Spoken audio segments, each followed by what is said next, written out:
যদি 1.5 বছরের মধ্যে বিসিএস পরীক্ষার নিয়োগ প্রক্রিয়া শেষ করা সম্ভব হয় তাহলে তা চাকরি প্রার্থীদের জন্য একটি ইতিবাচক পরিবর্তন হবে।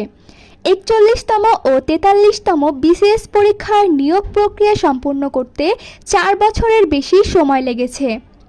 দীর্ঘ সূত্রতা কমাতে জনপ্রশাসন সংস্কার কমিশন 1.5 বছরের মধ্যে পরীক্ষা ও নিয়োগ শেষ করার সুপারিশ করেছে।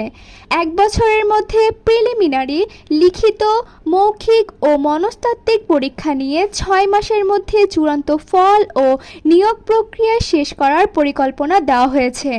41তম বিসিএস পরীক্ষার বিজ্ঞপ্তি 2019 সালের নভেম্বরে প্রকাশিত হয়, কিন্তু চূড়ান্ত নিয়োগ সম্পন্ন হতে 2024 সালের মার্চ পর্যন্ত সময় লেগেছে। কমিশন বলেছে, পিএসসি সময় অপচয় করছে, ফলে লাখো শিক্ষিত তরুণ তরুণীর মূল্যবান সময় নষ্ট হচ্ছে। অনেক কঠিন লাগে, সবকিছু অনেক কষ্ট লাগে। আল্লাহ, যে কবে আমি সবকিছু আয়ত্তে নিয়ে আসব আর চাকরির পরীক্ষায় আমি পাশ করতে শুরু করব। নির্দিষ্ট পঞ্জিকা না থাকায় পরীক্ষা ও ফল প্রকাশে বিলম্ব হয়।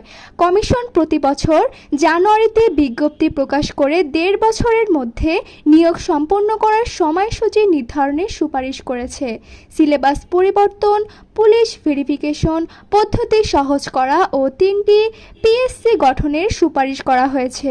পিএসসি চেয়ারম্যান জানিয়েছে, এসব পরিবর্তন হলে 14 মাসেই বিসিএস পরীক্ষা শেষ করা সম্ভব হবে। আফরাতুল ফাতেমা, বার্তাবাহক 24।